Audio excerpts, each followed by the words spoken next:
Smiling as always. Okay, so we have actually Dr. Parnish also here. Charlotte is with us. Imam Umair Khan is with us. Pastor Fleming is with us. Very good. And I see them. Hello. uh, so we slowly we're getting all our speaker panels. Very nice.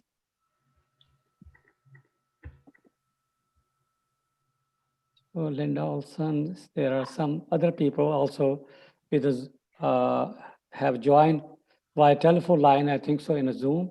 And Emily Albertson is also on the phone. Okay, very good. So we'll start them hopefully by 6 o'clock. Once I'm waiting for the moderator, Mr. Coleman, David Coleman. He's the president of. Okay, David is here also. Good. I'm here. Okay, very good. So, Dr. David, Mr. David, you have received the bios and a program, right?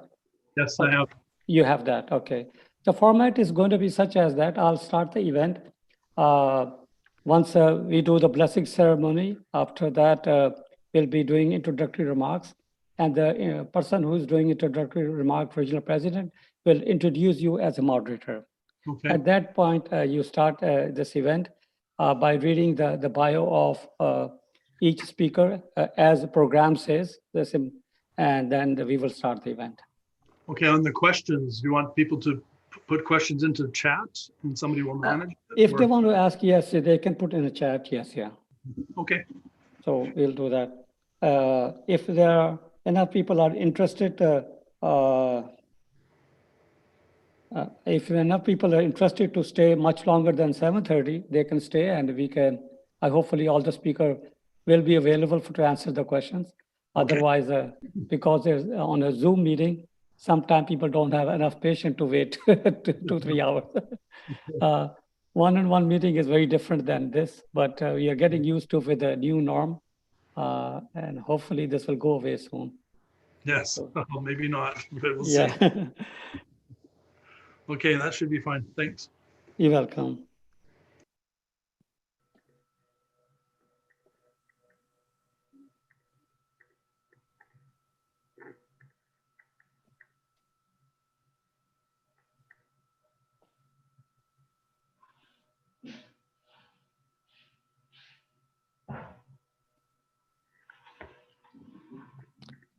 I'm waiting for YouTube channel to be start at 6 o'clock. Then we will know that people will start to join. We have encouraged most members to join via YouTube channel because in Zoom, we have preferred those that have via telephone or those have a difficulty in YouTube, then they should join here. Because if they're not getting opportunity to speak, they will be better off staying on YouTube channel. So hopefully this should go on anytime. I'm just waiting for that.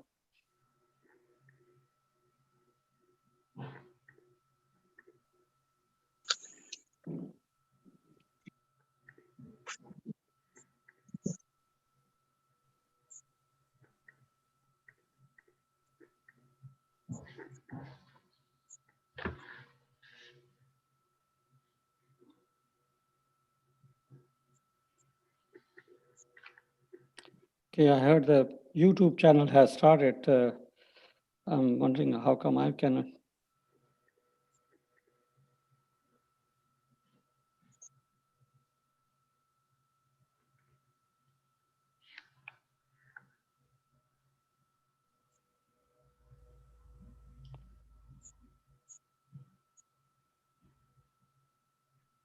Okay, Mr. Naveed Mirza is also with us and regional president also with us. So we're almost getting ready to start the event. Just give one more minute to want to test the YouTube channel.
Okay, very nice. We will start the event now. In the name of the God, the gracious, the merciful, I welcome all the speaker panel and those who have joined us from the Zoom and those who have joined from the YouTube and still joining a number of people. Hopefully it will be a great event and looking forward to have a wonderful discussion. And I see Rabbi Laura Dohan is also with us. Thank you. Thank you. So we'll start the event and we will have a discussion as we go along. It's an opportunity to host virtually on 15th anniversary of our conference. The first conference we have started in 2004 in Prince George. That was our first initiative that we have taken outside of Greater Vancouver area. And we had such a amazing crowd that encouraged us to go many cities, even far as Alaska and Anchorage, Alaska. And that was a triumph that we have achieved, and we are very happy to host such kind of beautiful discussion to hear a different religion perspective on different issues. So may God bless all of you. I would like to start the event, and I want to request Mr. Naveed Mirza to please start with the blessing ceremony.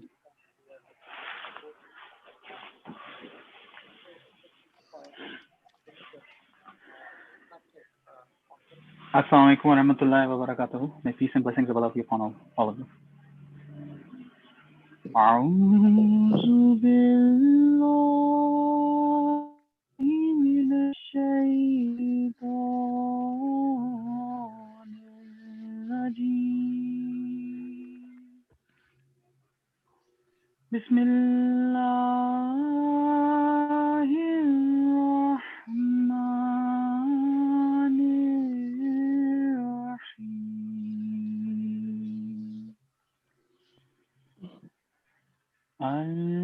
الحمد لله رب العالمين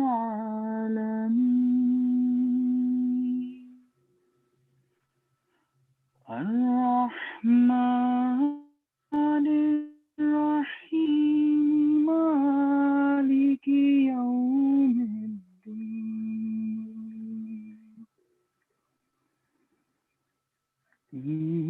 إياك نعبد وإياك نستعين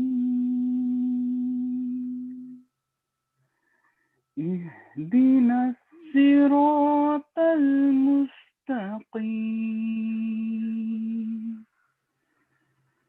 صراط الذين أنعمت عليهم غير المغضوب عليهم ولا الضالين.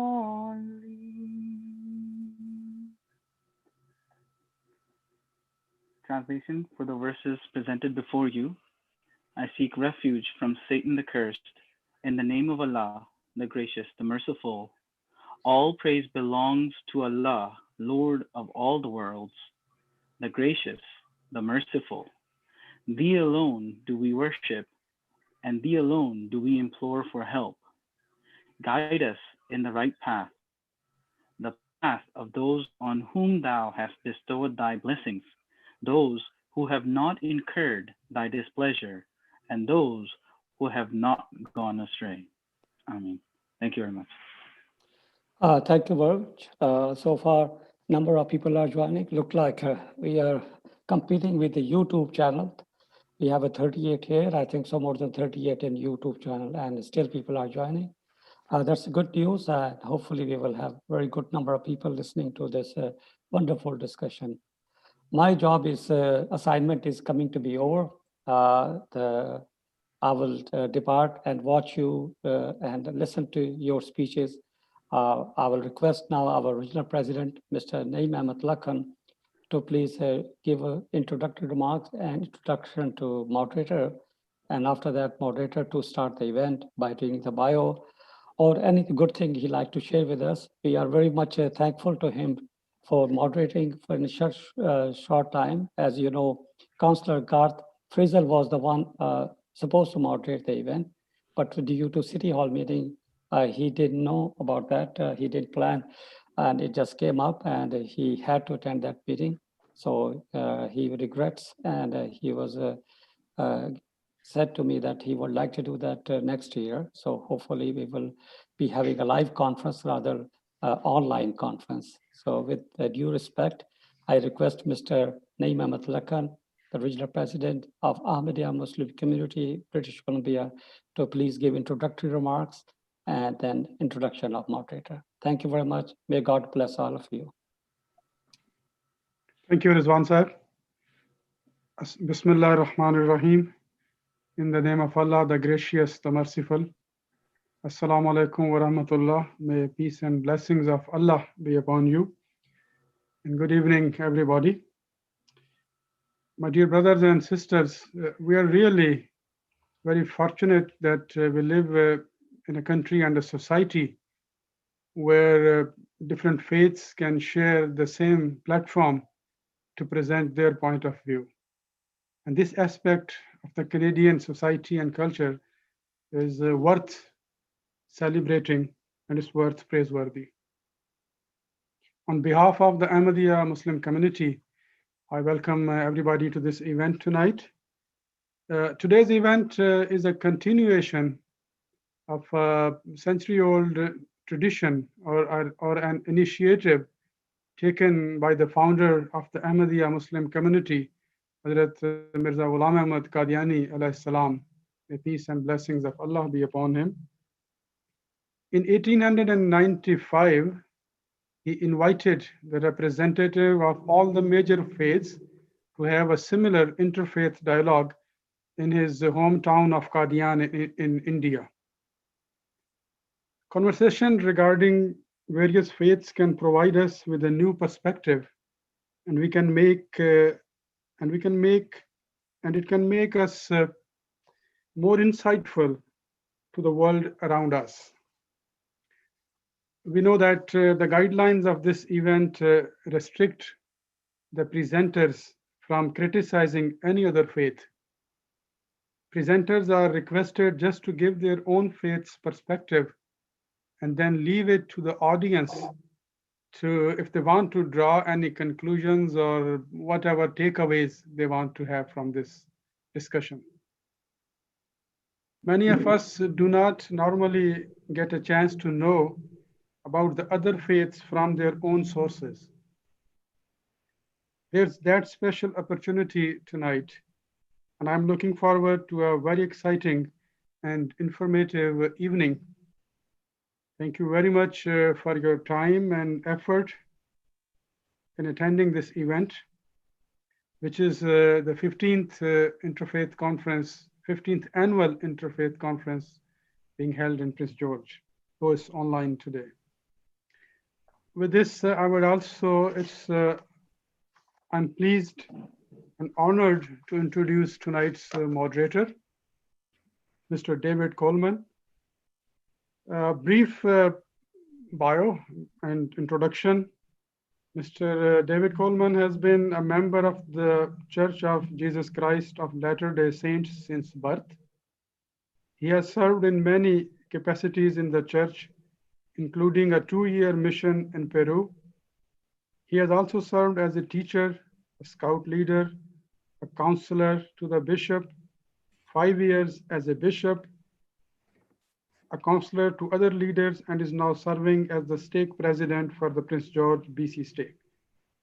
This role covers congregations in Burns Lake, Vanderhoof, Prince George, Connell, Williams Lake, 100 Mile House, and Bella Cola. He is happily married to his wife, Laurel, and together they have 4 children and 10 grandchildren. With this, I invite Mr. David to please take over from here and lead us in this tonight's event. Mr. David, please.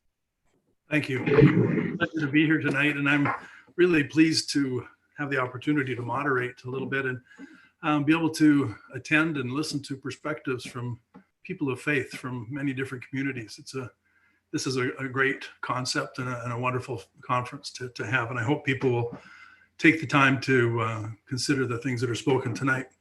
We are living in a really unique situation with COVID worldwide, this pandemic. And in some ways it's been challenging. In other ways, it's been an opportunity to possibly extend our reach than we might in person. But I would personally rather do this face to face and have a chance to feel of your spirits personally. Our goal tonight is to listen to, we have 7 presenters tonight from various faiths, as was mentioned. Each speaker will take approximately 10 minutes. I will be trying to hold you to that. From what I've seen of political debates recently, a moderator's job is very difficult. So I'm hoping this one won't be very challenging. We can try to stick to the 10 minutes and be able to get our points across. Those who are participating online and as participants, if you have questions, you can put them into the chat if you're on Zoom. And if there's time at the end, we will direct those to the appropriate person and see if we can get an answer for you. So without any further ado, we're going to introduce Pastor Fleming Bleeshen. I hope I get everybody's names right. I didn't get a pronunciation guide with these, so I'm going to do my best. So Pastor Fleming Bleeshen, Fleming has been a pastor at Our Savior's Lutheran Church in Prince George for the past 10 years. He is married to Vanessa, and they have 3 adoptive children, Hunter, Mila, and Daxton. Pastor Bleeshen has been part of the Christian tradition from birth, first as a participant through his parents, and in baptism as an infant, and then through his own personal conversion of a confession of faith and confirmation when he was a teenager. More specifically, he has been part of the Lutheran Church, both here in Canada and in Denmark. All of this is to say that Fleming thoroughly is indoctrinated into a certain version of Christianity. There are many other versions, each focusing on different aspects of who God is in Jesus. It's through Jesus that we find ourselves connected to Judaism and Islam and Abrahamic faiths. Over the years, has come to appreciate the ways in which God is revealed in so many other faith traditions throughout the world. May our time together be part of the ongoing work of the manifesting of the divine will in this world. So I'll turn the time over to Pastor Fleming. Thank you so much, David, and thank you everyone for participating here. As I reflected on this question of world peace, I found myself a bit in tension in Christianity. Christianity seemed to have started out quite well in terms of the peace department. Jesus in the Garden of Gethsemane, when he's going to be arrested, one of his disciples takes out a sword and cuts off someone's ear. And Jesus says, no, that isn't the way. Later on, when he's on the cross, Jesus is invited to enact revenge on the people who come and have done these things to him. And he does not enact revenge on these people. Instead, he simply passively dies. For his disciples, when he is about to separate from them, he leaves them with these words: peace I leave with you, my peace I give to you. I do not give to you as the world gives. Do not let your hearts be troubled, and do not let them be afraid. And so these are the words of Jesus to his followers when he's no longer going to be with them anymore. Jesus understands the disruption of broken relationships, the disruption that this will be for his friends. And really, as we know, any great change, it troubles the heart to the point of fear. And as David mentioned, I think COVID has really put that into perspective, what fear does. It makes us stock up on toilet paper. The problem is did you feel any peace with all that toilet paper around you? Did it help? Not so much. I don't think that's the peace we're talking about here. But Jesus understands that fear really is the opposite of peace, and that fear infects the heart of human beings, and it makes us do things in the world that are not good. So the state of Christianity for the first 300 years, I'd say, was that it was a vulnerable population. It was not in power. And the peace that it understood was a peace that passes all understanding. It was a peace that went beyond the situation.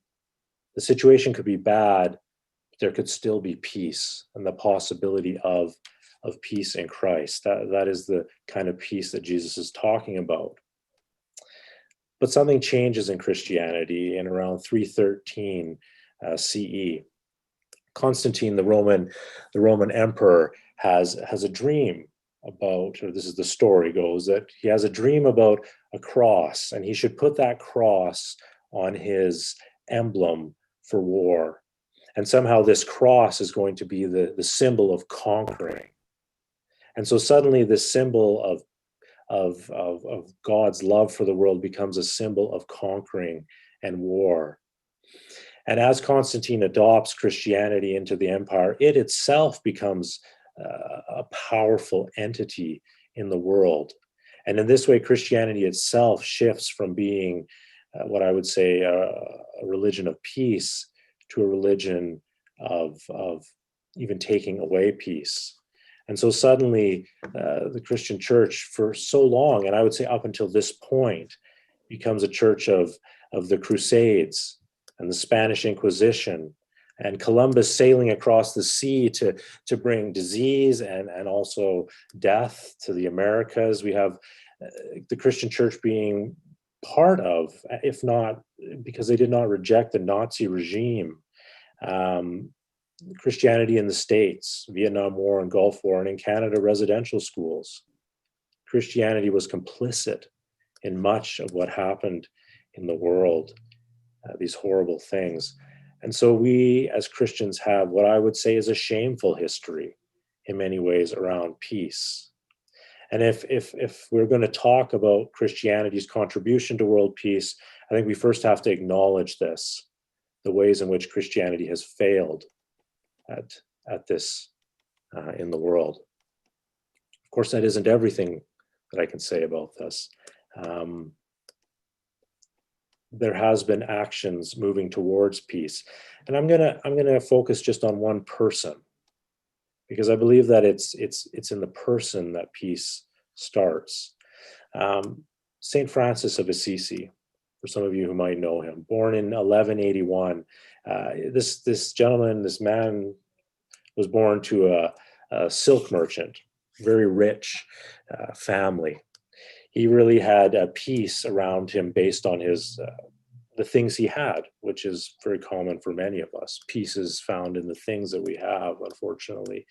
But something doesn't sit right with Francis.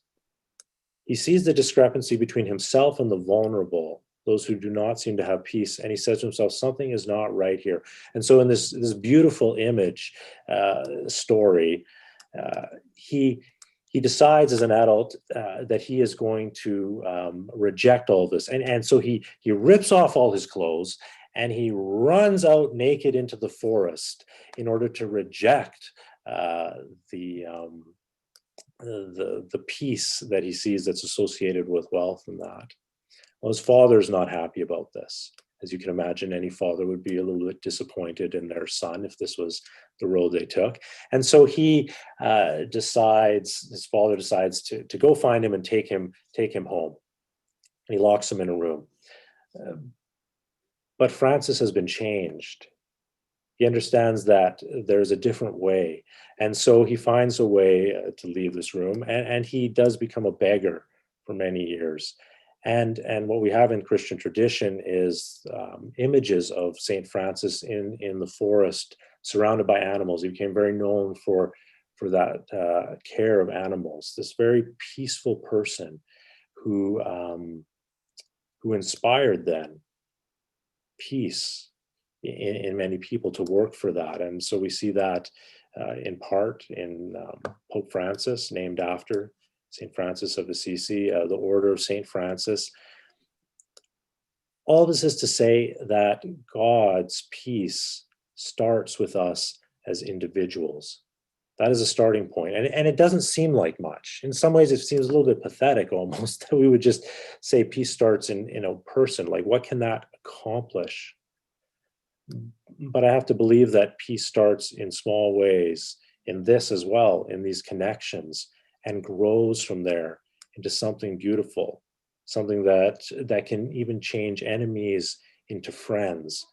And I'm excited to hear the ways in which each of you share that story of how your traditions have engendered peace in the world. And my hope is that even just in the sharing that we can hear those stories and have hope that peace is possible.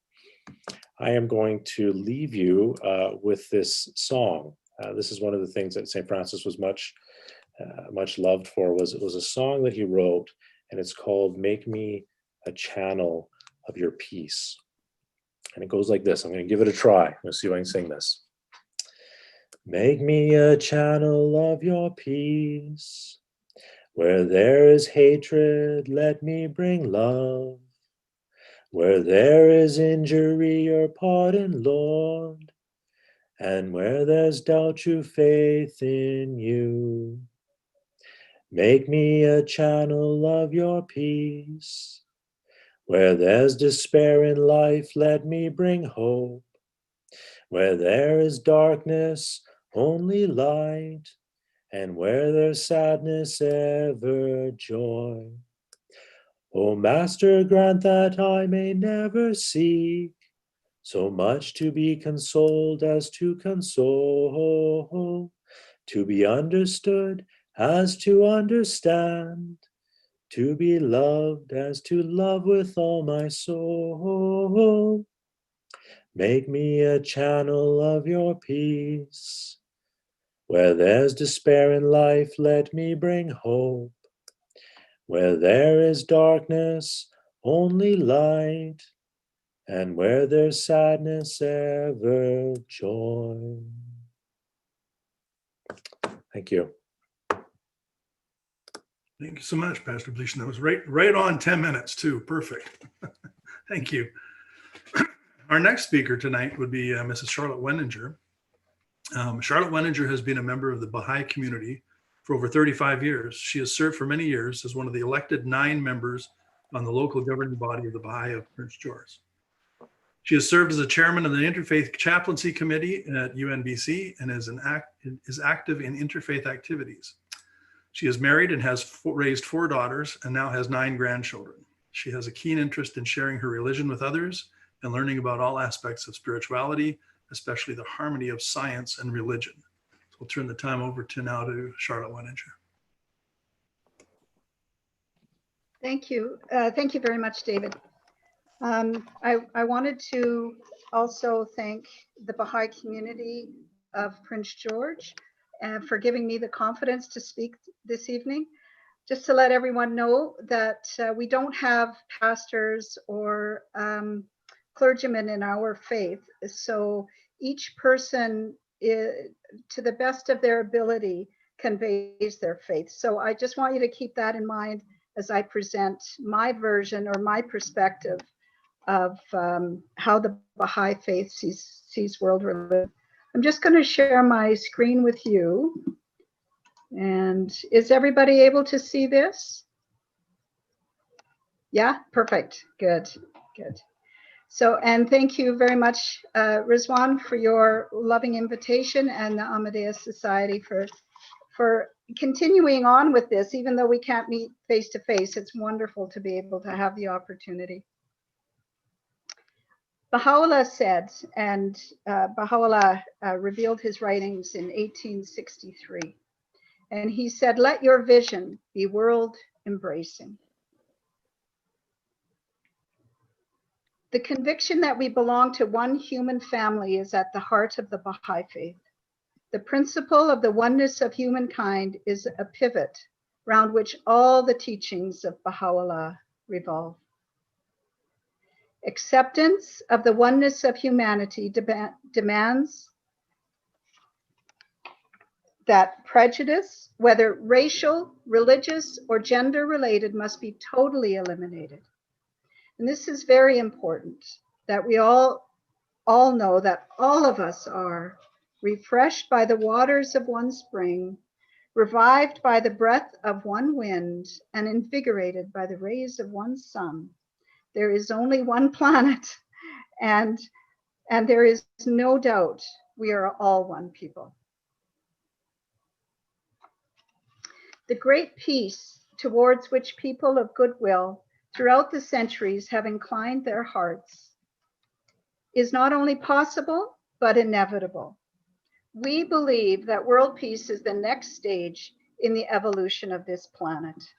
However, the choice is before us. Will peace be reached after unimaginable horrors? Will we stubbornly cling to old patterns of behavior?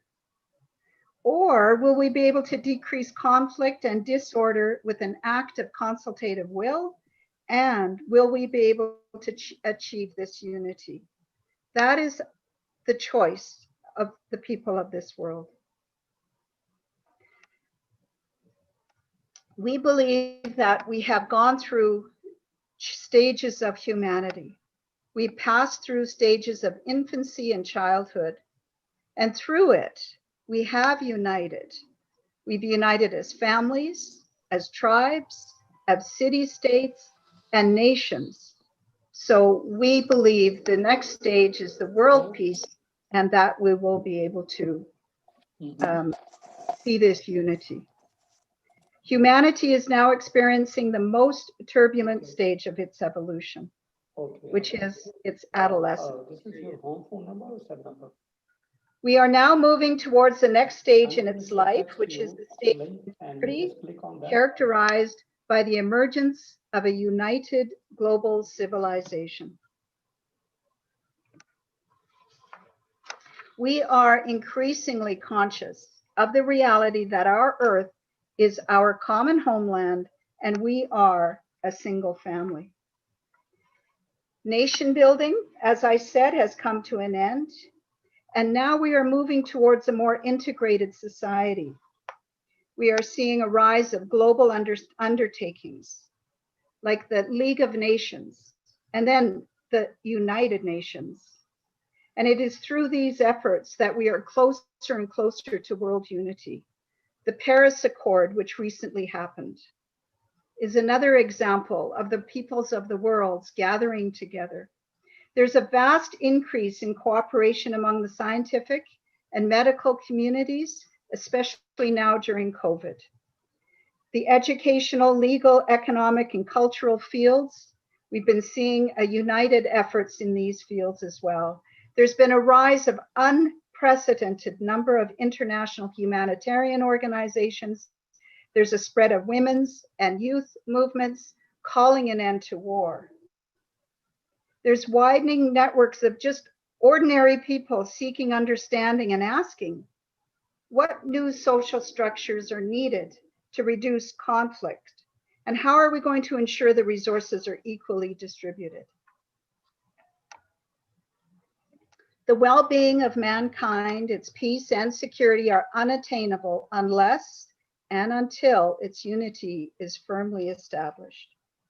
There is no doubt this is the first step, and often we think of unity as something, oh, we will perhaps look at once we get these other world problems out of the way. But Baha'u'llah said the well-being of mankind is absolutely unattainable until its unity is established. The supreme need of humanity is cooperation and reciprocity. I don't think anybody would doubt that. The stronger the ties to fellowship, the greater will be the power of constructiveness and accomplishment in all the planes of human activity. Our well-being and our peace and security are all dependent upon the emergence of this global civilization. How can we advance our material dimensions without spiritual aspects of life, including virtues, faith, and reason? How are we going to be able to learn how to cooperate without the spiritual aspects of life? We need these insights from both science and religion.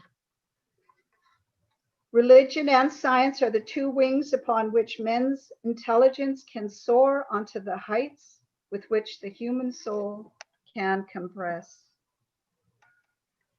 We need peace in order for us to have peace, we need public discourse. How are we going to solve these challenges that are among us? Systemic racism, our public health, our COVID, reconciliation, poverty, inequality, the relationships between women and men, the role of religion and science in society, climate change, equitable resources, diversity, and social justice. We believe that peace is not just beyond armed conflict. We need public discourse. It's a means by which we have practical problems. And how are we going to solve them? We need to rebuild faith in the capacity of the world's people to look at the issues of the day and advance the common good. Baha'u'llah says we have been created to carry forward an ever-advancing civilization. And this is something that the Baha'is, and once we become Baha'is, this is one of the things that we hold near and dear to us. It is our purpose. And we look at our purpose as twofold. First of all, we have to attend to our own spiritual and intellectual growth. And we have to serve and contribute to the transformation of society. We have to, we look at our prayer as our attraction to our Creator, and we serve and contribute to the transformation of society in such a way that builds up our spiritual growth as well as doing our good works in society. We are helping to raise the capacity of people to take charge of their development.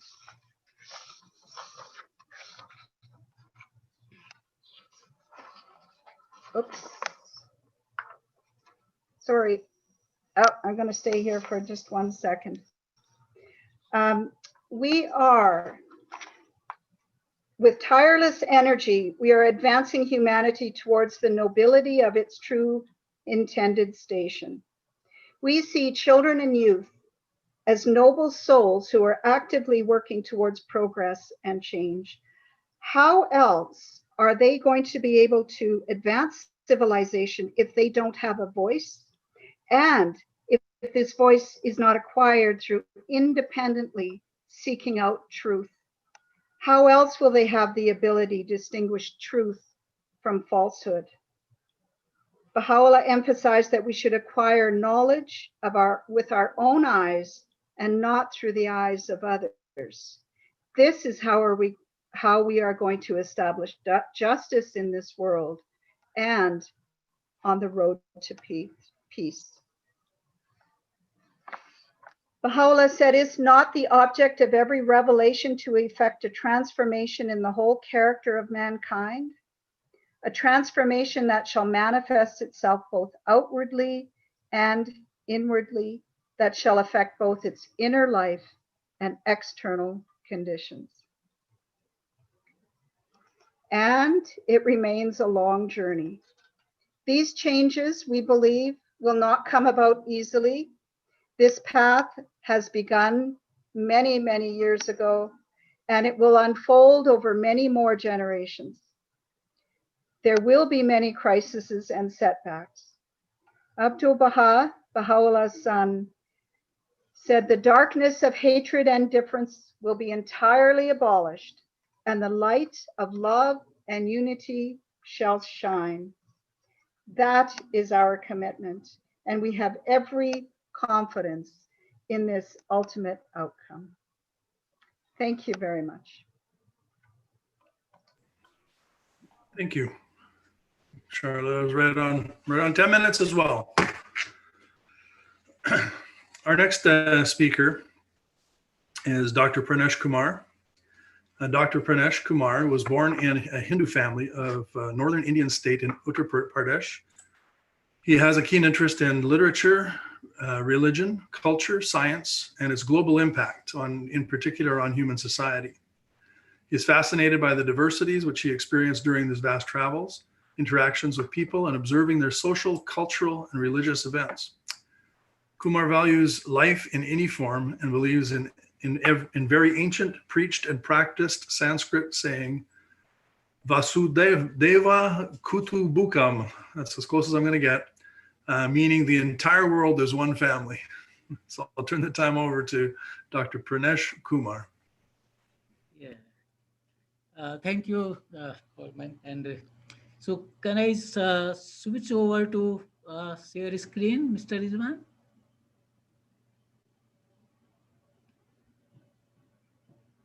Uh,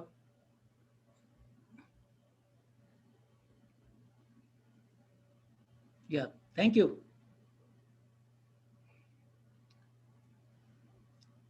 Well, here we see the symbol. This tells a lot. There is a lot of research being done on that symbol, which is a notation specifically for peace all over the world. Can we go to next page, please? Yeah. This is not mine. Oh yeah, sorry. Yeah, that's good. Yeah, just please go back. Yeah, thank you. So let me just start with these two observations from very well-known philosophers and the historians. Max Muller, as you know, he said that if I were asked under what sky the human mind has most fully developed some of its choicest gifts, has most deeply pondered on greatest problems of life, and has found solutions, then I should point to India. Next one, please.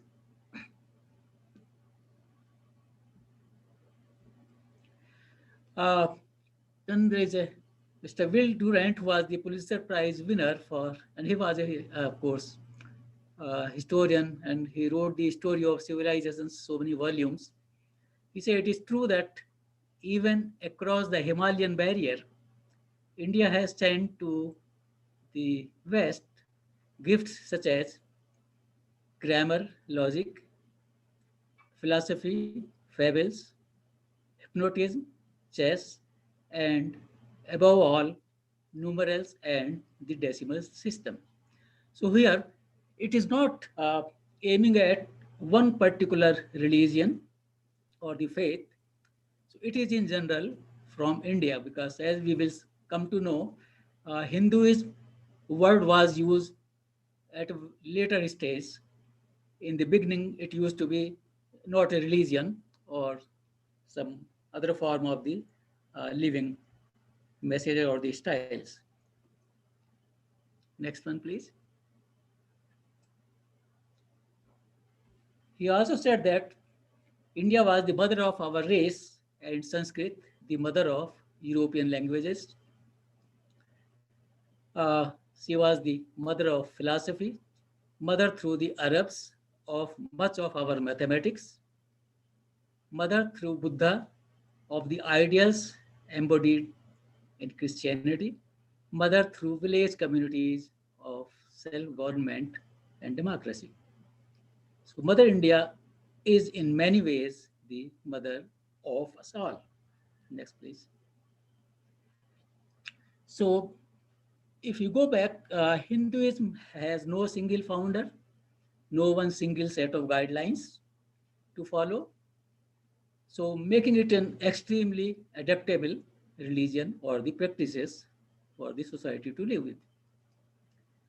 It provided a way of life as opposed to an actual religion, referred to as Sanatan Dharma, so which literally translates to an eternal way of life or duty. Next, please.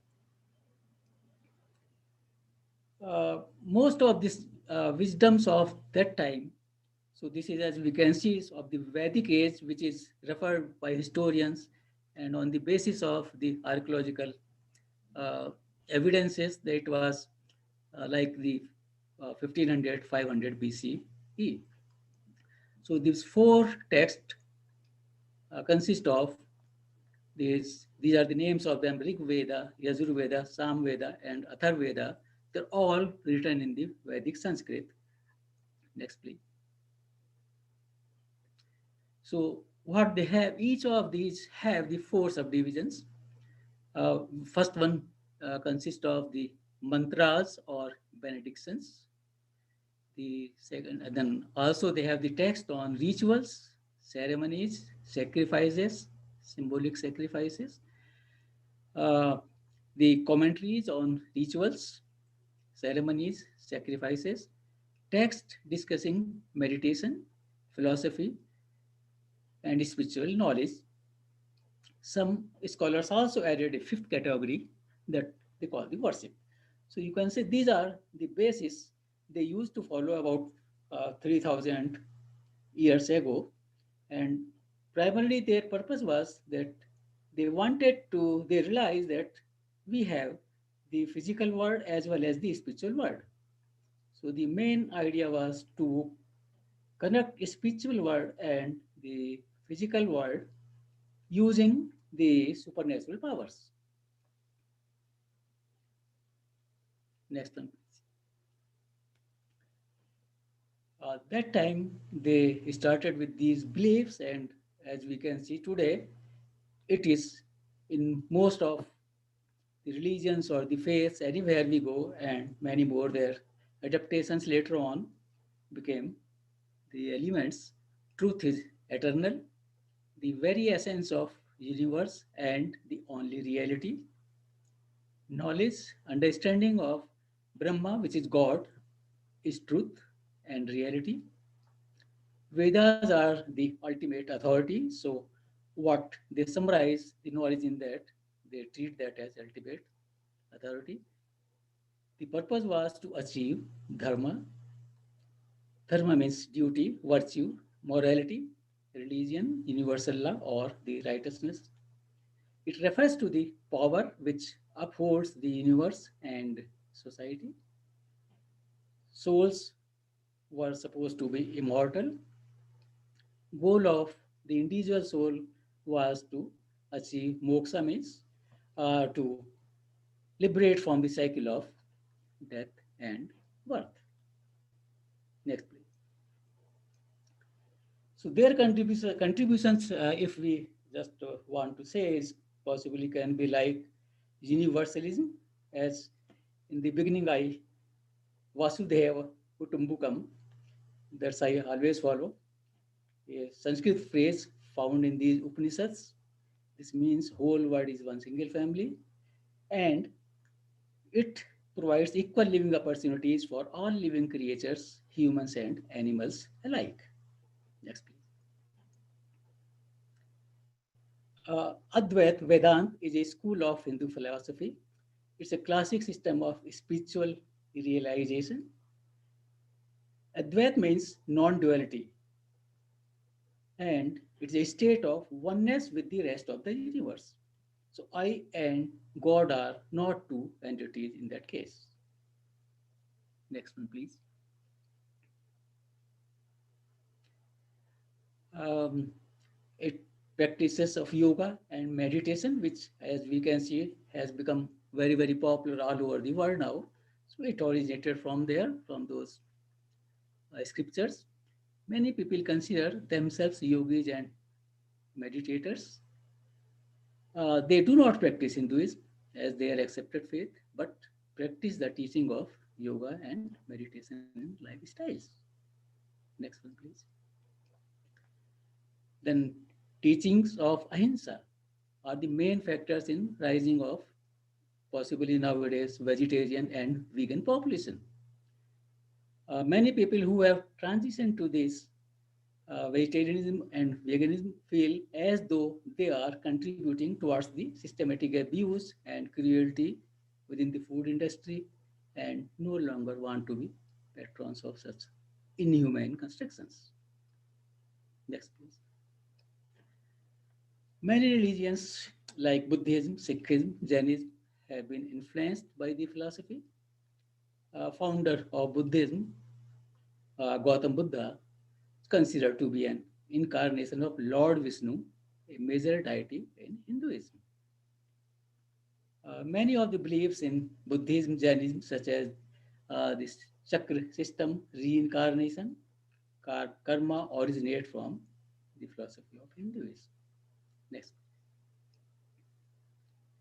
Then we can say they also resulted into the acceptance of this science of healing, spiritual healing, that is the process of energetic realignment of the body. Is called Marma science, that is traditional art of vital points. Many traditional massage, alternative medicines, yoga, martial arts, in which the body's pressure points are manipulated to heal. So they're all part of this Marma science. Next. Science of enlightenment. So this is a state of awakened understanding. It can be described as the transcendence of suffering. And science of liberation, realization of one's true self, which liberates one from the cycles of birth and death. Next. There is contribution to cosmology also. Universe is cyclically created as and destroyed. Its cosmology divides time into four epochs or yugas, periods. It was mentioned in those Vedas earlier.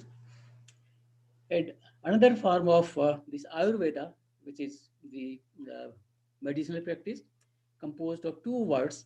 Ayur means age or life, Veda means knowledge. So it provides you the knowledge about the aging or life or the person.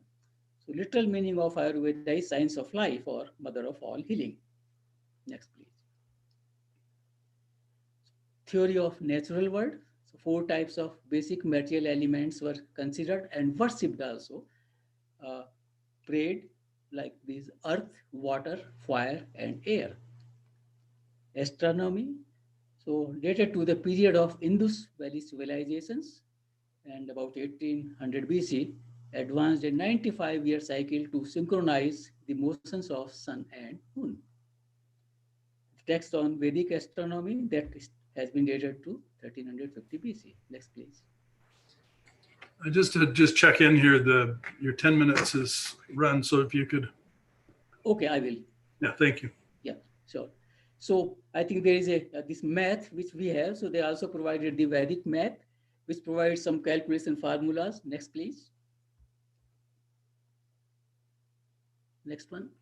So by this prayer, I will end my presentation. So this was the last one. And as you can see, the meaning in English is given down. And this universal prayer is also origin about the same time of the Vedic ages.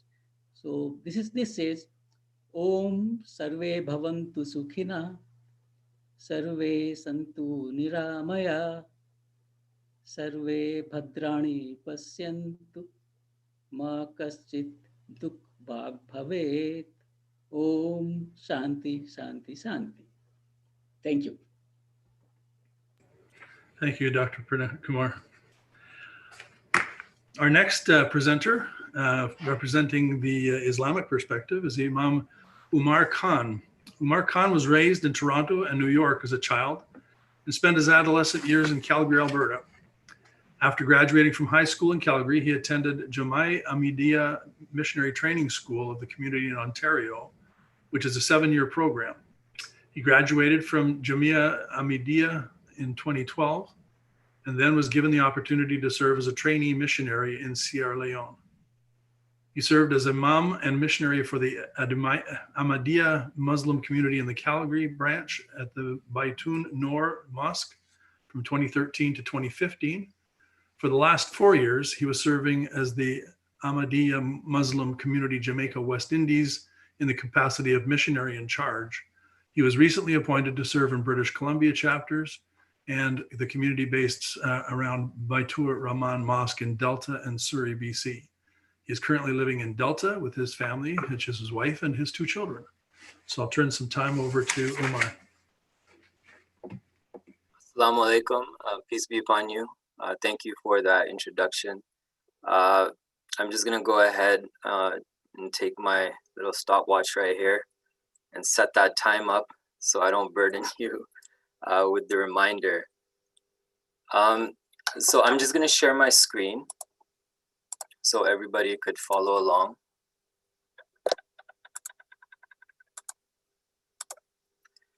All right, so I noticed some of our earlier speakers were talking about contributions of their faith to world peace. So I hope I wasn't mistaken, but the poster that I saw said contributions of religions to the world. So when I saw the poster, the word peace was missing. So I'm hoping I'm just going to go with what I understood of the topic. So I'm going to try my best in the next few minutes to educate everybody of the different contributions of Islam to the world.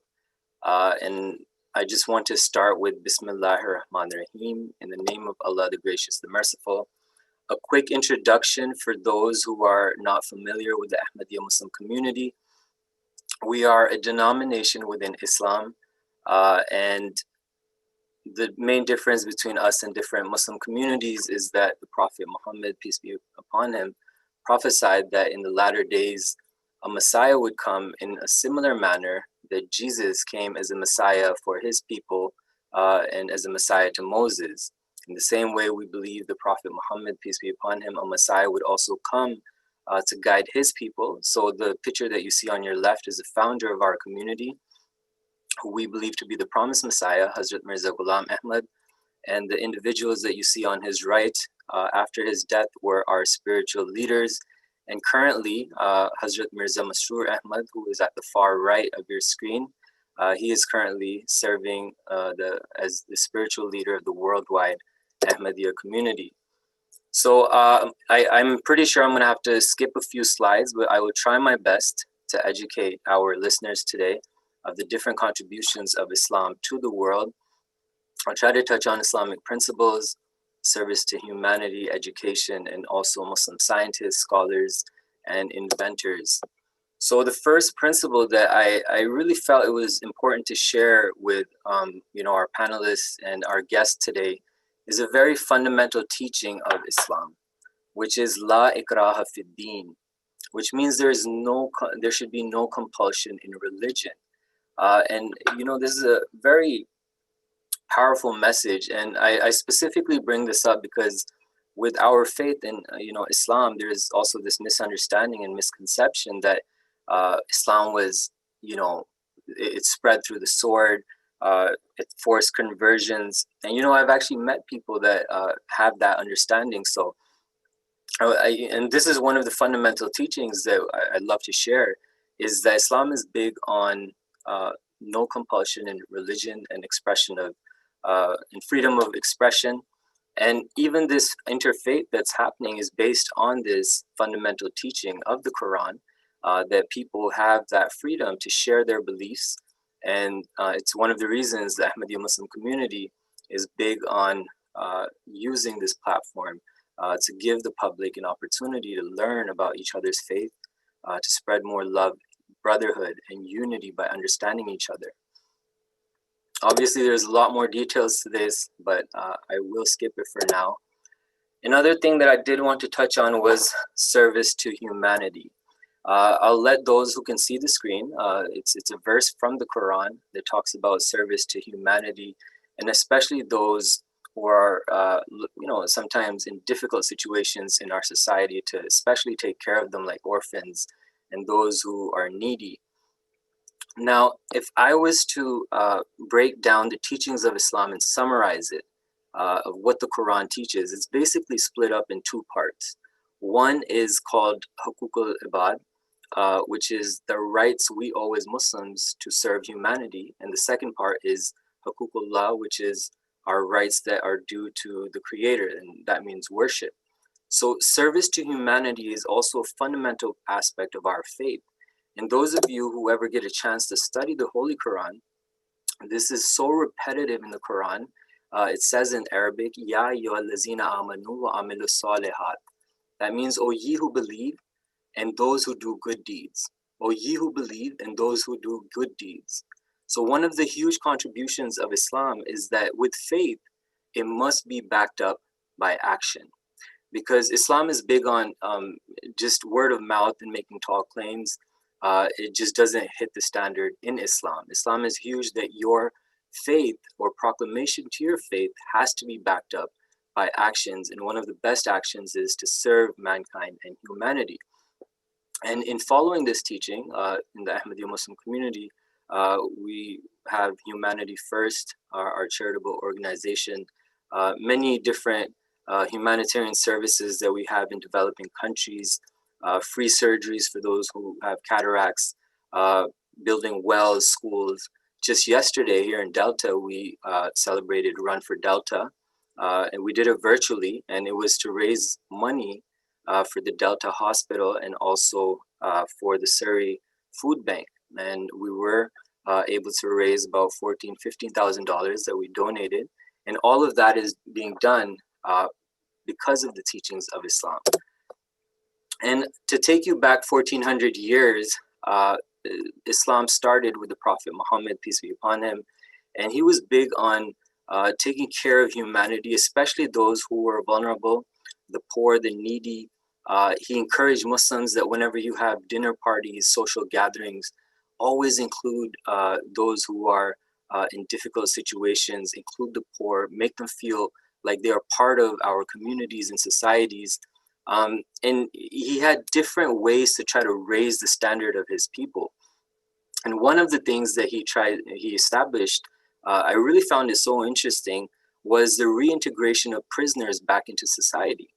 As many of you may know that, yes, battles did take place. There is a certain context and background to all that. I'm not going to go into that, but whenever he came across prisoners of war, just to raise the standard of living in the communities and society of his time, he made a deal with prisoners of war that those who were educated, you can retain your freedom if you promise to educate the illiterate or those people who don't know how to read and write. If you educate them and you teach them, you will earn your freedom. And from these actions, you see that his intention was never for like power or, you know, attention or anything like that. It was specifically to raise the standards of education and morality in his people. Now I'm going to come towards education. There is Islam is huge on education, and as you see, a small prayer from the Holy Quran that many of our children know, Rabbi zidni ilma. Oh my Lord, increase me in knowledge. The first word that was revealed to the Prophet Muhammad, peace be upon him, of the Holy Quran is Iqra, which is translated as read or recite.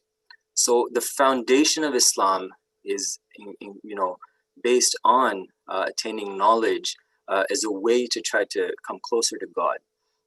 And the Prophet Muhammad, peace be upon him, has said that those people who attain knowledge, their pathway to paradise is made for them through education. And there were many different systems that he put into place in trying to teach people. And another one was that there was slavery during his time. And one system that he did establish was that he encouraged Muslims to obviously give freedom to any slaves that they may have had. And what he did was that he made a system where he taught Muslims that you should educate those slaves, and before you send them into society, you should teach them a skill or a trade. So when they do attain their freedom, instead of becoming a burden on their communities and societies, they could rather contribute and help economically and give some type of services. And that actually encouraged the freedom of slavery. So Islam eventually was successful in abolishing that, but also it was set up in a way that it would not burden the society, because people attain their freedom through education. Now I'm going to touch on a lot of Muslim scientists. And when I got a chance to study this, in my years studying at the missionary school, I was just shocked and amazed at the contributions of Muslim scientists. And just to start with, there's the person, Ibn Haytham, and he developed the first camera, and he was recognized by UNESCO, which is the United Nations Educational, Scientific, and Cultural Organization. They labeled him, Ibn Haytham, as a pioneer of modern optics. And he was a Muslim scholar during the medieval times. And then there was a lot of huge contribution from Muslim physicians. And in front of you, you see Avicenna, or Abu Ali Sina, who lived from 980. He was born 980 AD. And some consider him to be the father of early modern medicine. And all his work, he was able to compile it in the canons of medicine. And this book was used during the Dark Ages in Europe by medical students, and very interesting information. And another very big physician in the Islamic world was al-Zahrawi, who lived in the 10th century. And he was accredited for pioneering the surgical instruments. He wrote an illustrated encyclopedia for surgeons that was used by European medical students and surgeons for the next 500 years. And Jabir ibn Hayyan, he was known for his amazing work in chemistry and in the field of chemistry.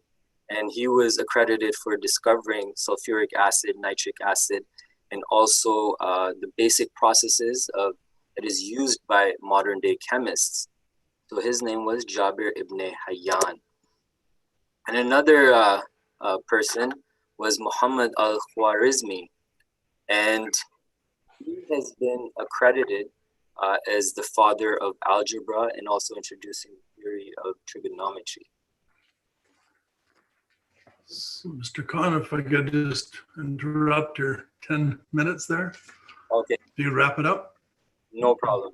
I had a feeling I heard someone's mic unmute, so I'm just gonna wrap it up right now. And another quick introduction I wanted to give was Professor Dr. Abdul Salam. He was actually the first Muslim Nobel Prize winner for physics in 1979.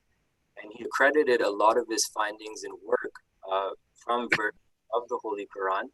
And he was a member of the Ahmadiyya Muslim community. Those of you who are interested, Netflix actually did a special documentary on him. So if you search his name, Abdul Salam, on Netflix, you will find a lot of information on him. Now, the last part I'm going to quickly touch on and finish out with this is, in my opinion, one of the biggest contributions that Islam gave to the world was that the Quran teaches that, you know, there's certainty of reason, certainty of sight, and perfect certainty. When you see smoke, you assume that there may be a fire. When you see the fire, it confirms through your sight that you see fire. But when you experience fire on your hand, that's the certainty of perfection.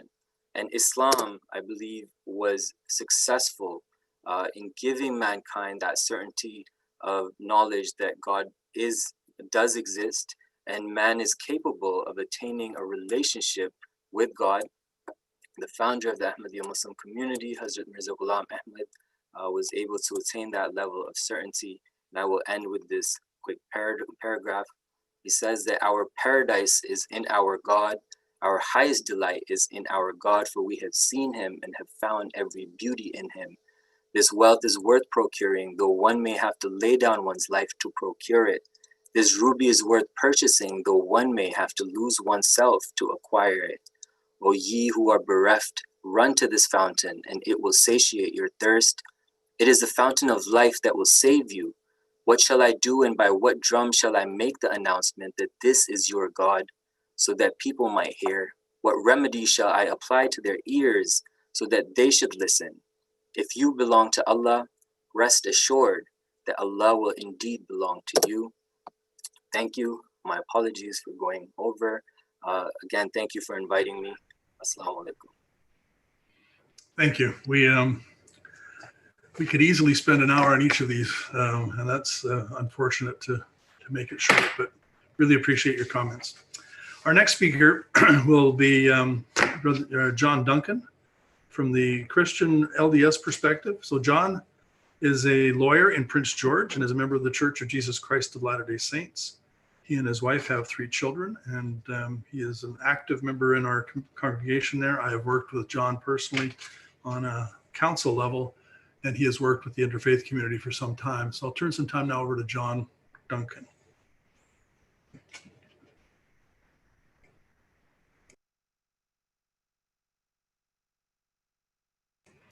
Are you there, John, or are you still on mute? Yes, sorry, I was just trying to get it unmuted there. Thank you very much, David, for your introduction. I really appreciate the opportunity to come together tonight in this forum. I want to thank very much the Ahmadiyya community for putting this together. It is truly great that we have the opportunity as people of different faiths to come together and discuss these types of issues, such as the contribution of religion to world peace. That is a goal we have, I think we all share today. This ideal of world peace, and I truly believe that religion has contributed a great deal to not only the accomplishment of world peace, but also providing a roadmap to world peace. When we look in the world today, we know that there are many conflicts and many strifes and many sufferings throughout our world. One cannot help but feel great pain and sorrow when we watch on the news the sufferings of so many people around the world. The tragedies that befall are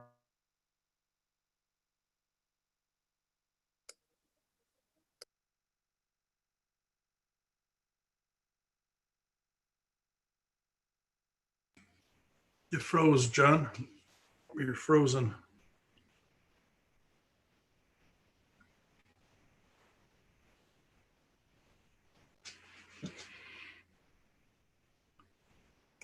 We lost you, it looks like. Well, let's see if John can get back together, and we will skip over him for now. And let's turn then to Dr. Balbinder Singh Dale for representing the Sikh community. Dr.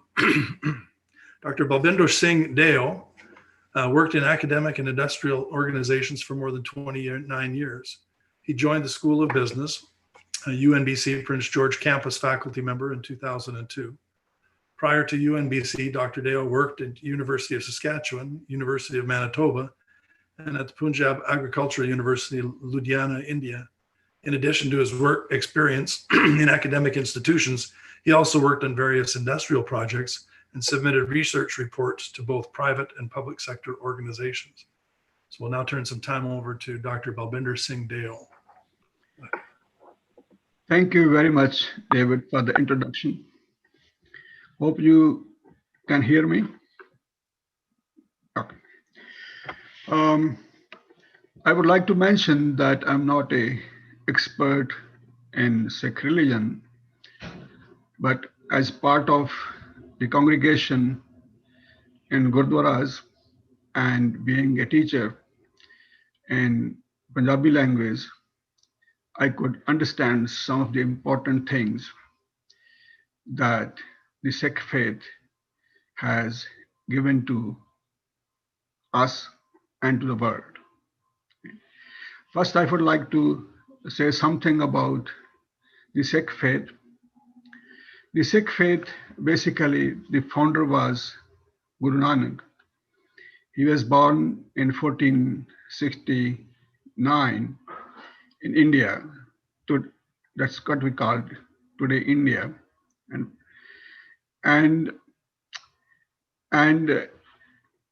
that was a time of great turmoil in that subcontinent. There was battles going on, war going on, discrimination.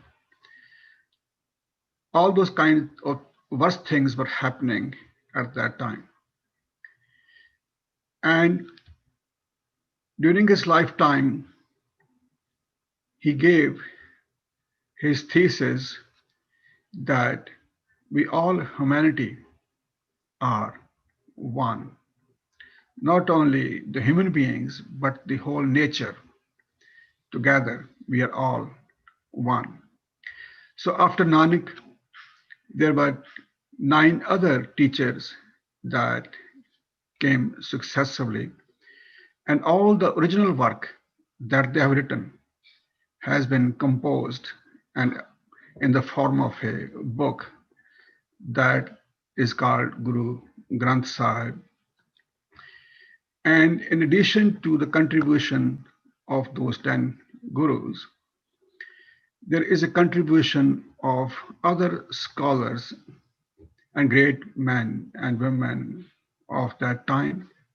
And Guru Nanak also collected the works of the people who came in this world before him as well. And the fifth Guru basically collected all the works and gave it to us in the form of a book that we called now Guru Granth Sahib. Now, the teachings of those gurus and other experts and great people of the time, they tell us basically how to be in peace and how to have peace in and around us. So I would like to mention a few points based on what I learned through Guru Granth Sahib. That first of all, why there's a conflict, why there is war, why there are battles, why we have turmoil in our society. Why we are not at peace with us, even within a family. So there are some of the important points which has already been covered by various experts in their religions. And I would not like to mention all those points in detail, but I will start one by one. That why the peace disappears. Okay. The first point, I would say that if anybody doesn't have any individual freedom, Nanak was very high on individual freedom, that every person is unique in the nature, and that person needs to be free physically. Okay? And the next point, which I found based on Guru Granth Sahib, that each and every person has the right to express himself, has the right to think of his or her own way. Okay? So we can't force anybody to think the way anybody else likes to be. Each individual is unique, his requirements are unique, his thinking process are unique, so that person has the right to think. The problem happens when we force the people to think the way we think. We basically impose our own thoughts on other people, and that's where the conflict happens. Then the further conflict in a society between half of the population is male and female. So at that time, the female part of the world was not given equal status, especially in Indian context. So the gurus, they gave them that why we discriminate with women. They are the part of us who give birth to all of us. They are the people to whom we have friendship. They are the people who are our sisters. They are our mothers. So they are the people who gave birth even to kings and queens, and they are the persons who gave birth to themselves as well. You see, they can create their own being, you see, whereas the male cannot. So why we discriminate against women? Why we keep them as a property, you see? So we can have peace if we keep them or give them the equal right that started with Nanak and next 10 gurus. In addition to that, they were very high on to stop the discrimination in terms of race, in terms of religion, in terms of color, and all the kind of things that we even see today in Indian subcontinent. We discriminate based on casteism. We discriminate based on where the person come from. But for Nanak and other gurus and all other great men and women whose contribution is in Guru Granth Sahib, they're all coming from one God, governor of diversity. So we're all brothers and sisters. So there's no way that we can, you see, find any reason to fight or to have any kind of conflict. Not up to that, you see. So they gave the right to everyone to have any kind of congregation they want to join. You see, they should not be forced to do whatever they don't want to do. Okay, and also they found out that most of the conflicts happen at that time because there was a slavery, various kinds of slavery going on, economic slavery, social slavery, the religious kind of slavery, you see, cultural, sexual, you see. People get angry, they're slave to their anger. People get greedy, they're slave to their greediness. So basically, all these things, they leads to conflict, you see. And the aim was, if you can have a control on all those things, so you can avoid conflict and you can live peacefully with your fellow beings. And not only that, at that time, they also talked about if anybody is hungry, how that person can be peaceful. And my fellow friends, they already mentioned about hunger. And even today, among the Sikhs, you will find there is a process of feeding people, and we call that as langar. You might have seen even at the war zone, this in Syria or wherever the other tragedies happen, you will find some Sikh organization distributing food and other free things to those people so that they can be at peace, at least physically. And also in a society as well, in all the gurdwaras, wherever you go, you will find that there is a food for everybody. So anybody you see who wants to have food, who's hungry, can go and get the food freely.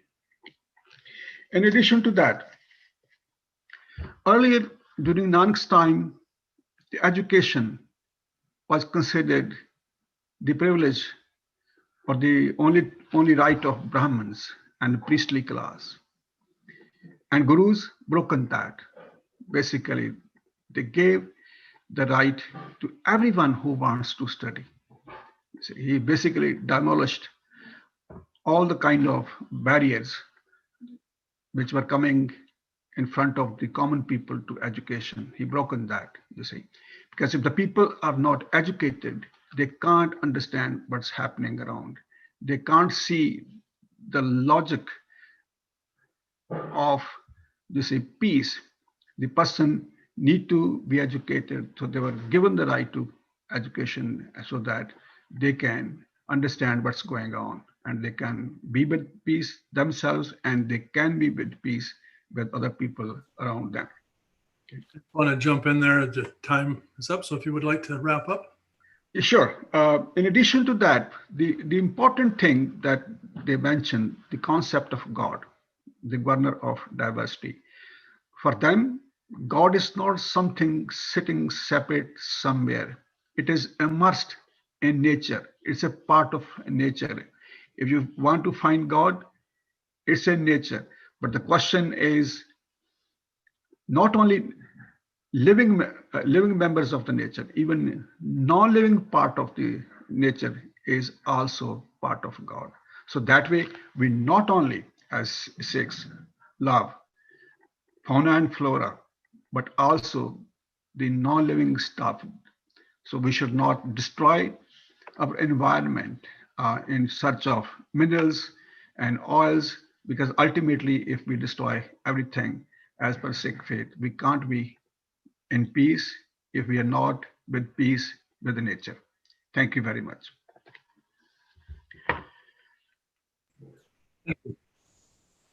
Did we get John back? John Duncan, are you back on?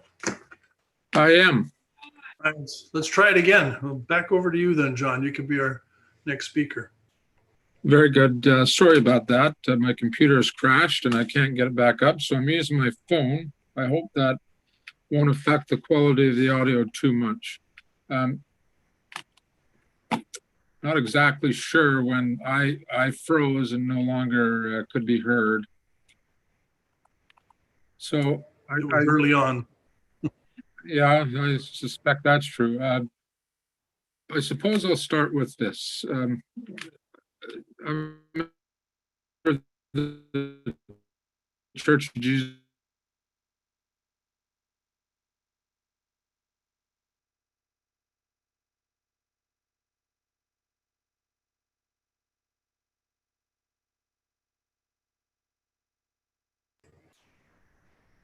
Well, that's two straight. Are you there? Yes? We lost you there again. Oh my goodness. Okay, can you hear me now? I can hear you now. So let's hope have somebody. We got 7 different religions on here. Why don't we say a quick little prayer for you and hope you make it through the next 7 minutes here. Go ahead, John. Give it a shot. And we lost them. I think we've lost you again. Can you hear me now? Yep, got you now. All right. Well, let's pray together that this doesn't fail a third time. So when I thought about the topic of the contributions of religion to world peace, I remembered a few scriptures from the Bible and the Book of Mormon that I was familiar with, and I'm going to share them with you, and I'll try to bring these together into some final thoughts as to how, in my view, religion has contributed to peace. God, in speaking to Moses, said, and this is in Leviticus 26, "If you walk in my statutes and keep my commandments, I will give peace in the land. Neither shall the sword go through your land." In the Book of Mormon, to Prophet Nephi, the principle was taught that inasmuch as you keep my commandments, this is the Lord speaking to Nephi, ye shall prosper in the land. And we all have this desire to have peace. Sometimes we talk about inner peace, sometimes we talk about world peace. And the scriptures that I'm familiar with promise peace to those who keep the commandments of God and who walk in the statute, in line with the statutes of God. Now, of course, the question becomes to me as a member of the Church of Jesus Christ of Latter-day Saints, well, what are the commandments? And in each faith tradition, there are commandments of God. And what surprises me as I go through life is how similar those commandments are. The words may be different, but the intent is the same. But let me just share with you a passage from the book of Matthew about, this is a question asked of Jesus by a lawyer. Unfortunately, it was a lawyer. But anyway, a lawyer asked the question of him, saying, "What is the greatest commandment in the law? Which is the great commandment in the law?"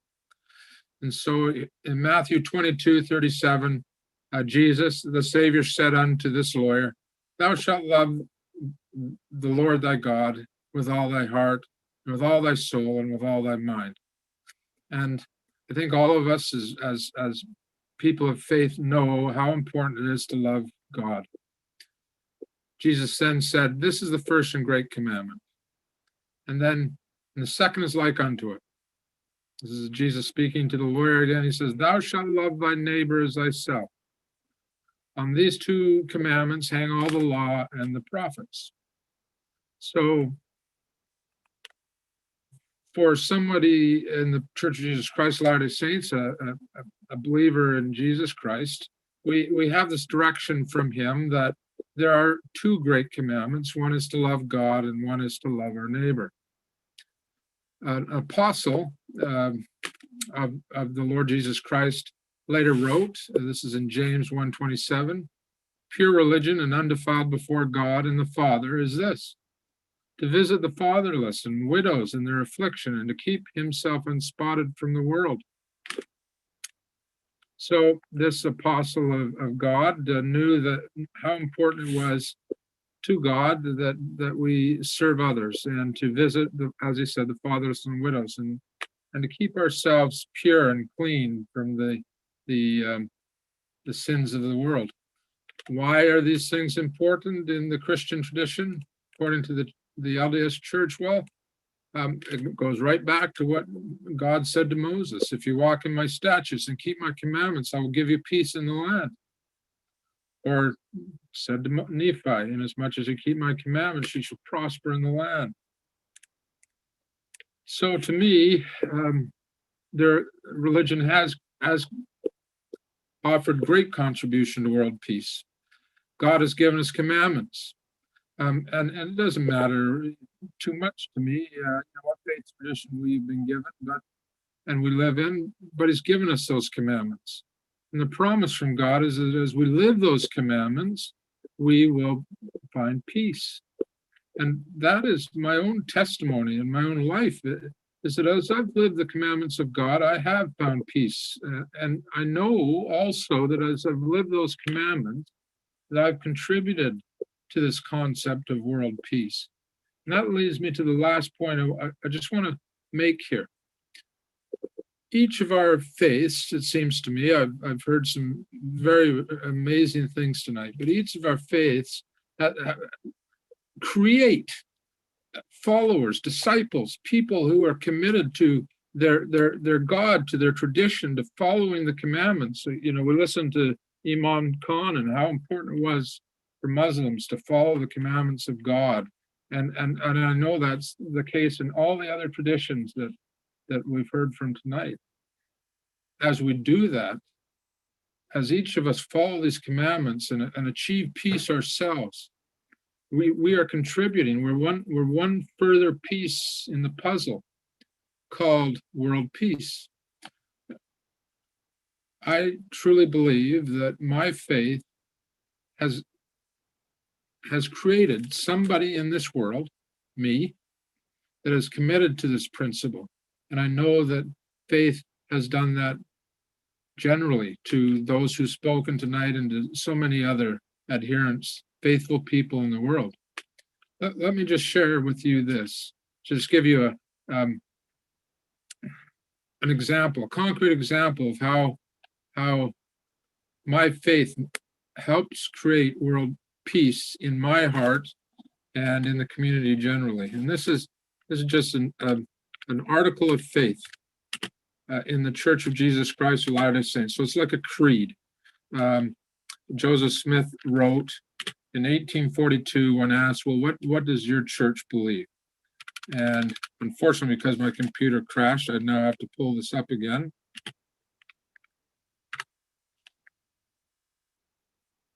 Joseph Smith in 1842 wrote the following.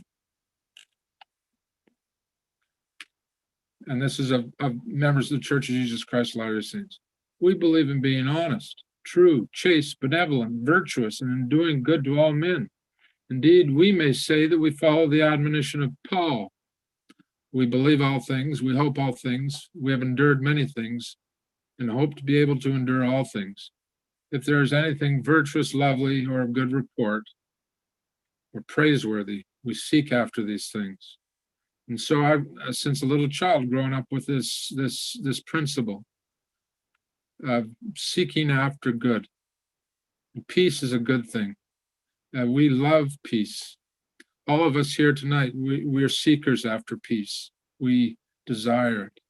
And God has promised us to it as we follow his commandments. That's what I believe to be true.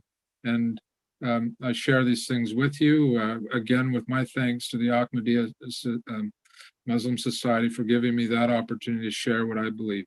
Thank you. Thanks, John. Glad we got to hear from you after all. Our last concluding speaker tonight is Rabbi Laura Duham from Kaplan, representing the Jewish faith perspective.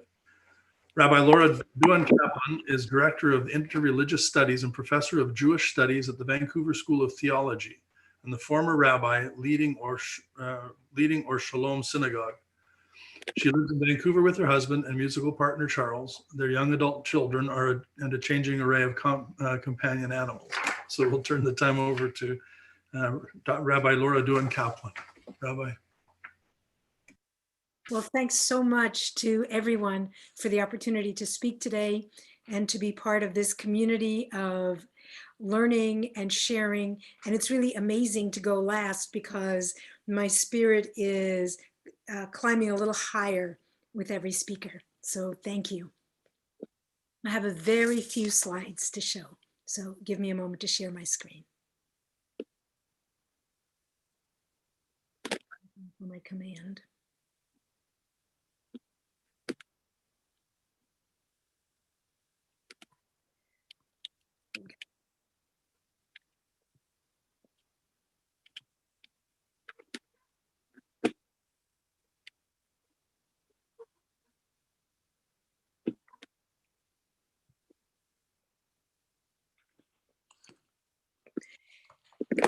The word for peace is shalom, and it's very close to the Arabic word salam, and some say it is very close to the Sanskrit word om.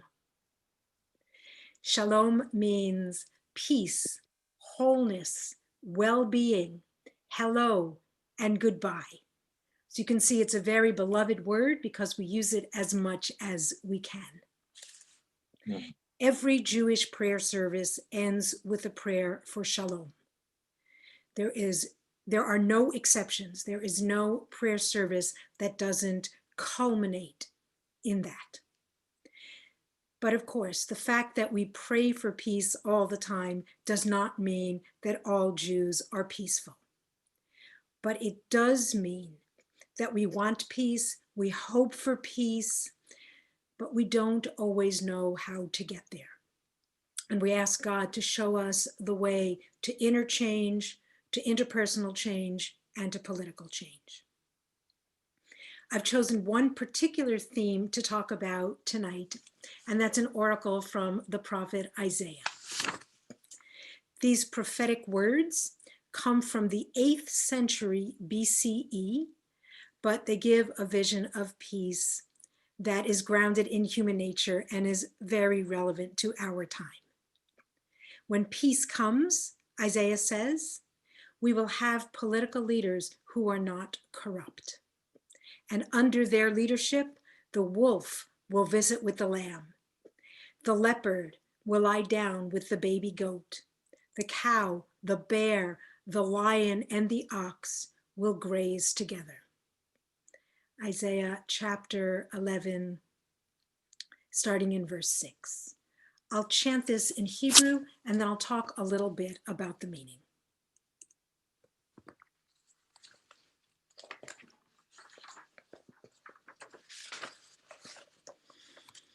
Vegar zehebim keves, v'namerim gdir ba'atz, v'heger u'chafer u'meriach tav, v'nar katon noheg ba'am. Ufarav adov tir'ena, yachdav yirbetzu yaldehen, v'yaryehi kabakar yochal teven.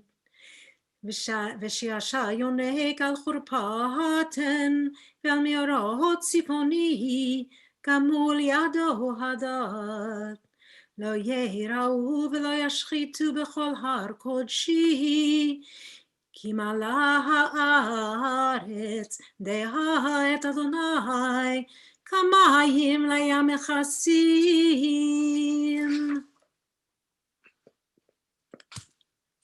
What do these animal metaphors mean? We can interpret them using an approach that scholars call intertextuality.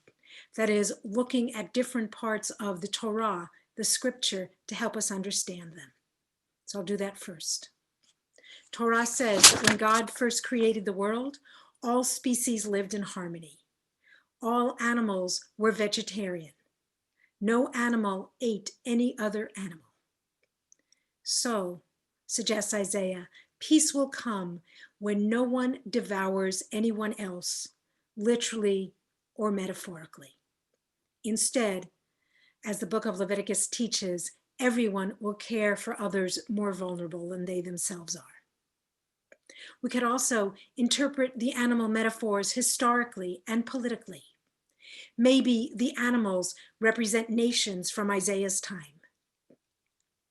So maybe Isaiah means peace will come when the big predatory empires stop devouring the little kingdoms. When they start to seek peace and to share resources. And then people will not die in senseless wars anymore. We could also understand the animal metaphors psychologically. Maybe the animals in the prophetic vision represent conflicted parts of ourselves, our patient parts that usually battle with our reactive parts, or our desires for restoration that try to overcome our desires for revenge.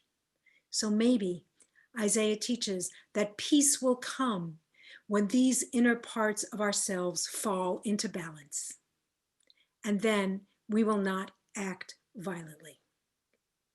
Of course, Isaiah is a great poet, and I have no doubt he meant all three, that we need interpersonal, political, and inner change to make peace. Here is a painting by the American folk artist Edward Hicks. Hicks was not Jewish, he was a Quaker minister, but he loved Isaiah's oracle. Hicks lived in the 18th century, just as the American colonies were becoming the United States of America. So his life was filled with conflict, political conflict all around him, family conflict, church conflict, inner conflict. And he worked through his conflicts by painting Isaiah's oracle. Hicks painted at least 62 versions of this painting. And he called the painting The Peaceable Kingdom.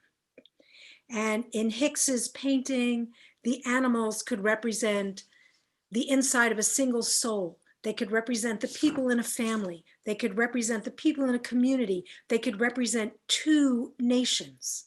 And Hicks would paint the animals more or less at peace, depending on how the particular conflict he was working on was resolving itself. This particular version of The Peaceable Kingdom is one of my favorites. It's actually on the wall in my office in the Indigenous and Interreligious Studies program at the Vancouver School of Theology. And the animals in this painting are relaxing very peaceably on a hill. I know that, like the lion and the leopard have kind of funny faces, but that's because Hicks never saw one in person. It was just sort Laura, Rabbi, can I just interrupt? We don't see the picture. You can't see the picture? I don't. Do others see the picture? I don't think so. I can see it. Yeah, I can see it. I can see it as well. Okay, sorry, I take it back. Okay, put your email address in the chat box, David, and I'll send it to you because it's really amazing. No, I appreciate that. I will do that.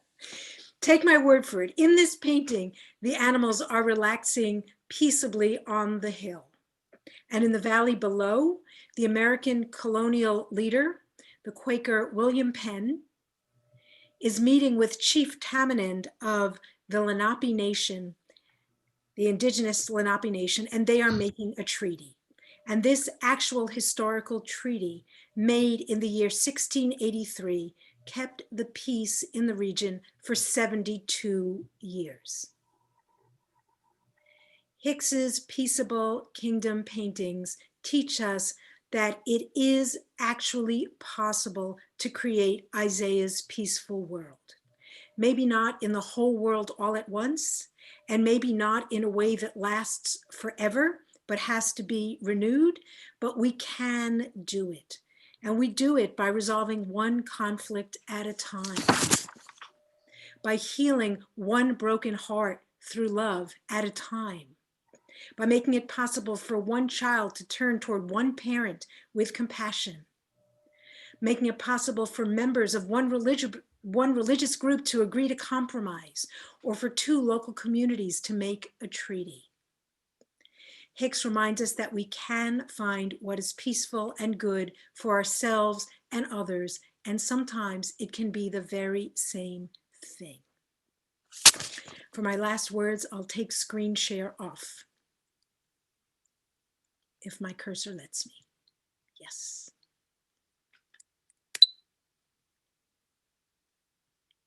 Well, I don't know.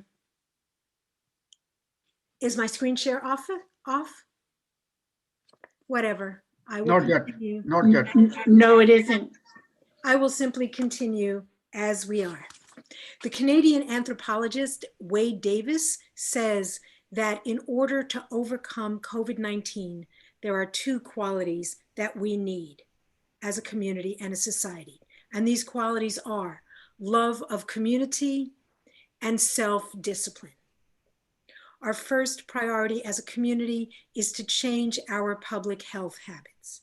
And in order for us to participate in that, we need to be motivated by an empathic love of community. And we also need to cultivate a self-discipline that restrains us and helps us do the right thing.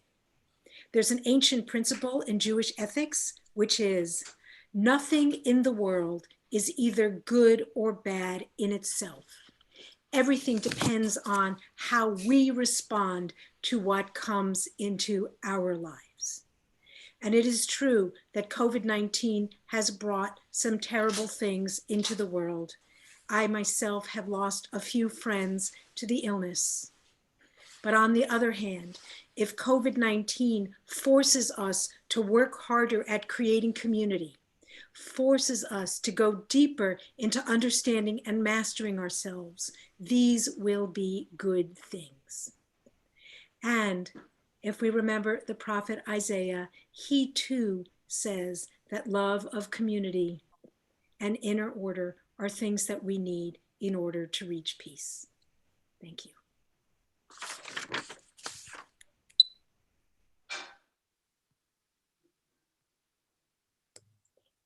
You're on mute, David.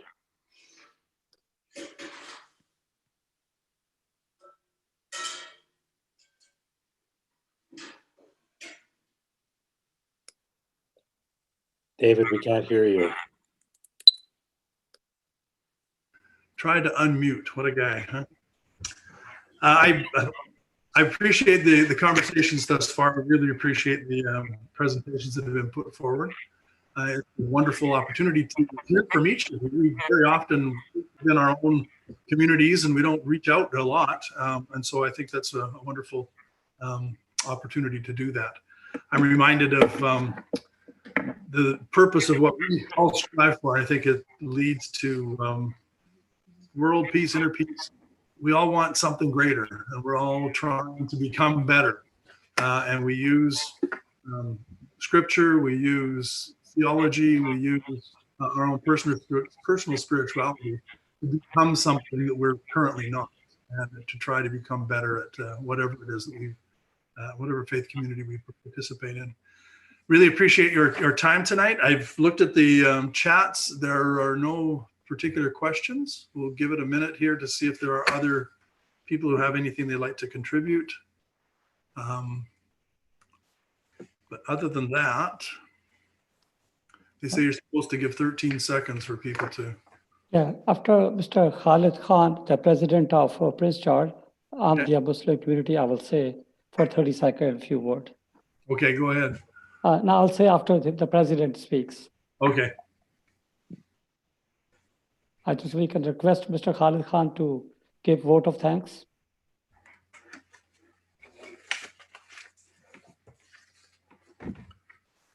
Is he still on mute like I was? I think so. He's struggling. He has to do *6. He's using the cell phone. Oh, okay. Okay, can you listen to me now? Yes. Yes. Okay, I'm not on Zoom. I'm using my phone. Is that okay? Yes. Okay. So my name is Khalid Khan, and I am the president of Ahmadiyya Muslim Jama'at in Prince George. So I would want to express my gratitude to all the speakers and especially the moderator for taking time from your engagements and expressing the point of view of their faith. And it's always a privilege and an honor to listen to all of you guys. I'm also extremely thankful to all the participants. Although this virtual conference is the new normal, but since I reside in Prince George, I look forward to this event, Interfaith Conference event, for the whole year, because this is how I get a chance to meet and host some of very respectable guests from Vancouver, Jama'at Ahmadiyya. I missed all of my guests this year. Once again, thank you to all, and I hope and pray that the next year's conference is not virtual, and I do get a chance to host guests at my place and to personally meet the participants of the conference. May Allah bless us all.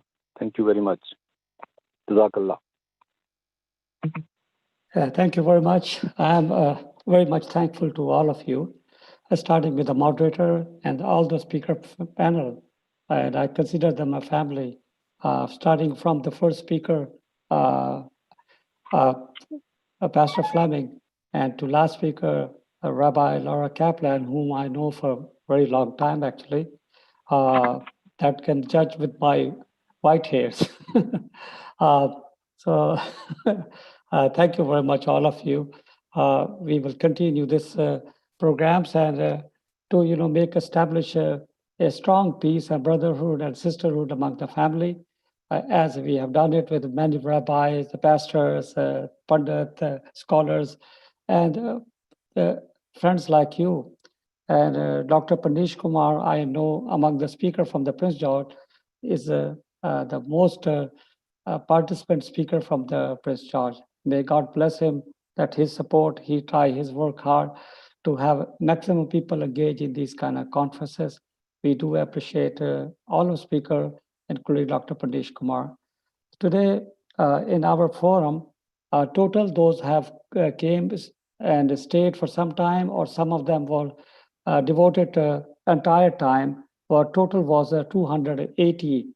That was very good news, that some of them was on YouTube, other was on Zoom channel, but some of them did not stay whole event. And the report that I have received from our coordinator who's controlling the Zoom account, sitting from his office, has shared with us that these are the members came, and but some of them did not stay whole time, but they did listen partially. So that's a very good news for us, that we had such a great success. It goes to you, friends like you, who helps and promotes the event and motivate members to come and listen to all of you. So thank you. We miss one-on-one meeting, and also the dinner that we used to serve, East Indian dinner. That is a rain check to you for next time. And also, the gift that I used to provide to you, that I miss also that part, So, in COVID-19, where has a lot of trial, but one thing has done very nicely, that to appreciate much more each other, that how valuable are these connections are, how important it is that the bondage is. So we miss that for time now, and very much hopeful very soon we will have a good news that we can see each other and present the greeting one-on-one, not virtually. Thank you from behalf of Ahmadiyya Muslim Community, British Columbia, and Prince George, and we will continue to provide this kind of program. And next event is on November 16, which is known as the Vernon Kelowna Conference. That has a different topic, but if those who would like to participate and listen to those speakers can join through website, and there's a link we're going to provide them, same as we have done today. So thank you very much. May God bless all of you. Thank you. Thank you. Thank you. Thank you very much for organizing this conference. And thank you all the participants. And thank you to moderator. Yes, thank you so much, everyone. Thank you. Peace to all of you. Bye now. Thank you. Bye-bye. Thank you, moderator. Thank you.